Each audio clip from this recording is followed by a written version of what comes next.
Jo allò que considero és que una de les coses que està deixant desactualitzat en Santiago Rossinyol amb lo de l'illa de la Calma és precisament el model de mobilitat que tenim. Un model que va començar a canviar amb el desarrollisme d'en Franco, que apostava per la carretera i per el cotxe com el coneixem actualment, i que avui dia ens fa viure situacions que ens compliquen mediambientalment,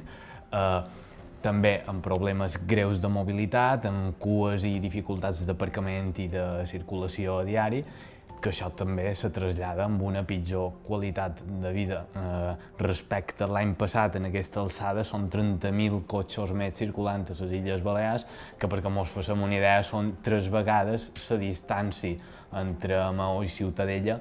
plenes de cotxes. Aleshores, dins això, tenim un model de mobilitat que s'ha de replantejar. Sens dubte. I en aquest moment, a pesar de totes les iniciatives que hi ha, en un sentit o en un altre, cara a reduir la contaminació, cara a reduir els problemes socials que genera tant de tràfic a les carreteres, jo penso que no estem trobant encara la solució final.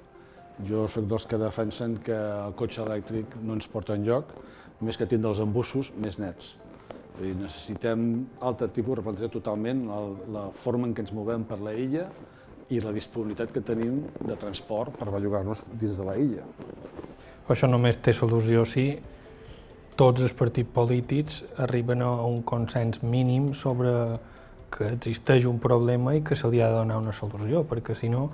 el que ens trobarem serà que anirem i vendrem en distintes solucions, que quan un intenta plantejar una solució, la següent alternativa de govern el que fa és aturar-la, com hem pogut veure en Sotren fins a Artà,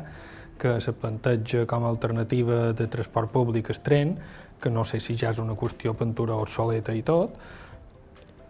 perquè com que les coses els fem cada 10 o 15 anys i el món evoluciona tan ràpid, pintura, quan tinguem el tren acabat ja quedarà com a sistema obsolet i n'hi haurà sortit un altre que sigui molt més eficient. Però és que ens trobam que uns plantegen tren i resulta que quan hi ha un canvi de govern el tren queda totalment aturat i al final, quan el tindrem acabat dels primers que el començaren, hauran passat 30 anys. Tal vegada recuperar i actualitzar el model que teníem abans d'aquest desarrollisme, és a dir, una mobilitat que sigui d'alta ocupació i que sigui sostenible mediambientalment, sostenible des del punt de vista de la mobilitat, però també sostenible des del punt de vista de la reducció de temps perquè l'usuari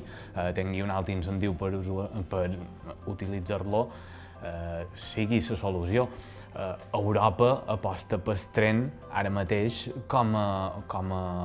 trànsit prioritari de mercaderies i de persones. És veritat que si calculem Mallorca i les Illes Balears amb una dimensió com és l'europea, en territori no tenen res a veure, però tal vegada per aquí hi hagi un camí a explorar. Jo m'estava recordant que fa molts anys, en un debat sobre la mobilitat, les autopistes, abans que es fes l'autovia de Manacor, etc., hi havia algú que deia és que per anar de Palma a Artà es tarden, si recordo malament, 1 hora i amb l'autovia tardarem 50 minuts. Vull dir, ens cal una autovia per recuperar aquests 10 minuts? Potser el que calia era fer un replantejament, com dèiem abans, a la inversa. Potser la carretera la podem arreglar, evidentment. Aquí hem passat de les autovies als camins de carros entre parets de pedra seca. No tenim terme mig, no? Arreglem les carreteres, sí, però posem alternatives viàries suficients de transports, com deies tu, que es puguin utilitzar amb freqüència, amb temps, amb comoditat, etc., suficientment bé, i que sigui una alternativa real al cotxe privat, al transport privat, a les grans aglomeracions de gent, cotxes de lloguer, etc. Jo amb això jo mesclaria 2 idees de les que ho has posades una i l'altra. La mida que tenim, som un territori petit. Un territori petit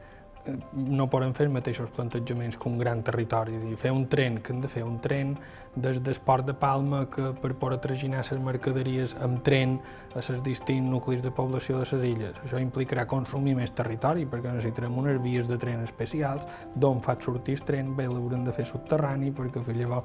travessi tot Palma per llavors sortir. Aleshores, anem a no consumir territori. No ens serviria, des del punt de vista del transport públic, generar una xarxa d'autobusos insulars, no urbans, sinó insulars, és a dir, que des del Gai de Llumajor, que comparteixen institut, resulta que no hi ha transport públic. Dos alumnes de l'institut de Llumajor que han de fer un treball, un viu al Gai i l'altre viu a Llumajor, els pares els han d'acompanyar, no poden agafar l'autobús i ens separen 10 quilòmetres. És a dir, has d'agafar l'autobús, no tens, com dic, possibilitat d'agafar un autobús i anar-te'n al Gaida a fer un treball, a fer una feina o visitar una persona i viceversa, sinó que per anar de Llumajor al Gaida, que ens separen 10 quilòmetres, t'has d'anar amb autobús a Palma i de Palma al Gaida. La cosa és absurd. Cal veure també fins a quin punt hi ha reserva de sòl o hi ha fins i tot encara via existent per veure la convivència possible entre un model de ferrocarril actualitzat i aquest model de vehicles d'alta ocupació també per carretera, perquè uns se combinin en els altres. En tot cas, això implica un canvi de mentalitat també pels illencs, que tal vegada allò que ens hem de recriminar és un poc aquesta mentalitat curtterminista i substituir-la ja no per una mentalitat pensant en el futur, sinó fins i tot en el futur del futur. Perquè allò que necessitem fer és que aquest model proper pel que apostem no quedi desactualitzat en pocs anys. Correcte. Fa falta repensar quines són les necessitats, dissenyar una xarxa viària de transport, i quan dic viària no ens refereixo només a carreteres, siguin trens, siguin carrils bus, sigui qualsevol tipus de via que permeti el transport dintre de l'illa, una xarxa que et doni resposta a aquestes necessitats i després veurem com ha de ser aquesta xarxa, com ha d'operar, elèctrica, gas, per aire, qualsevol alternativa, qualsevol tècnica que ens ho pugui permetre, bellugar-se entre ells d'una forma, diguéssim, raonable i sostenible. Bé, que és això, que sí, però això no és possible sense un pacte de país, un pacte entre els distints grups polítics que han vengut governant durant aquests anys, que se posin d'acord amb dir no, jo faré carreteres, i l'altre diga no, jo vull fer trens, perquè quan ens trobem les carreteres fetes, llavors en plegarem, és normal. I quan tindrem els trens fets, també hi haurem ocupat el doble de territori. És a dir, anem a posar-nos d'acord, anem a veure si necessitam, quant de trens necessitam, quant d'autobusos necessitam, si han de ser elèctrics, si no han de ser elèctrics, que els autobusos damunt les carreteres tinguin una prioritat damunt el vehicle particular, perquè sigui molt més fàcil per moure's per dins Mallorca, no? Que quan els turistes, que és del que vivim tots, de manera directa o indirecta, necessitin llogar-se un cotxe, perquè és que si no, un turista que se'n va al Cudi, si vol visitar Mallorca, necessita llogar-se un cotxe. I turistes al Cudi n'arriben molts, com n'arriben molts de Serenal, com n'arriben molts de totes les zones turístiques que tenim. Per tant, aquest volum de població que tenim cada any li donem a la seva disposició una manera de moure-se, o també se mouran en cotxe, que és el que venen fent ara. Sí, perquè a més els mateixos hotelers són conscients, reben en primera persona la demanda d'aquests turistes, fins i tot de la zona del Cudi, que els hi demanen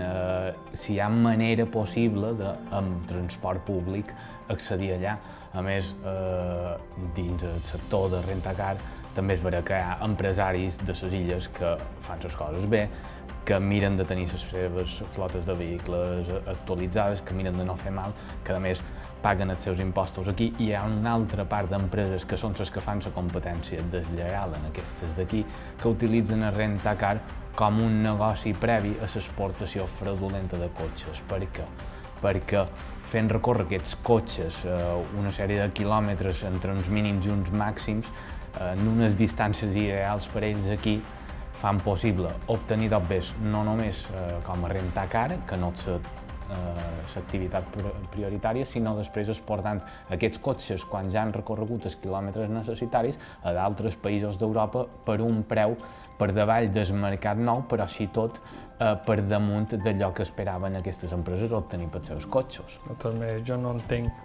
que això impliqui una major ocupació de vehicles damunt carretera, perquè un turista lloga un cotxe, però en lloga un. I el següent turista que ve, pintura li lloguen un altre cotxe, per tal de que siguin dos vehicles els que hagin funcionat, en lloc de llogar el mateix vehicle sempre i fer més quilòmetres amb un sol vehicle. Això són entre 12.000 i 15.000 vehicles. Que estan estacionats, en tot cas, i que els fan rodar, però no roden tots a la vegada.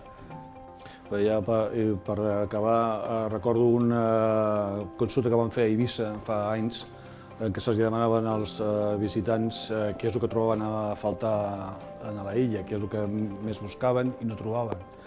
I la sorpresa va ser que el que demanaven era un carril bici que donés la volta a la illa. Potser haurien de pensar carreteres específiques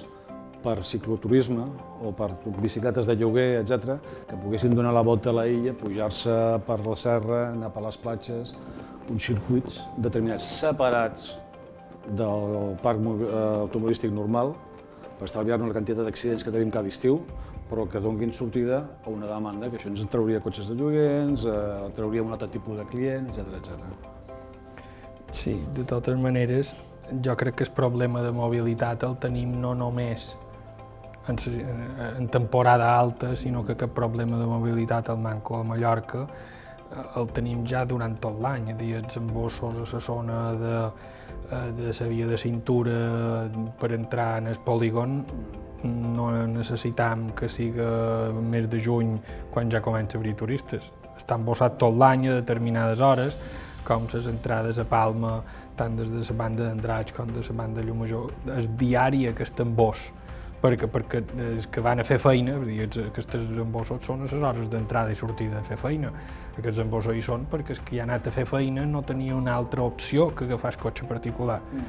I quan surt de fer feina, perquè evidentment com que ha anat en cotxe, torna en cotxe, no té opcions per dir jo visc a la Torre i des de la Torre me'n vaig a Palma i tenc un autobús més o manco unes hores raonables a les quals jo puc anar i venir sense haver d'agafar vehicle particular.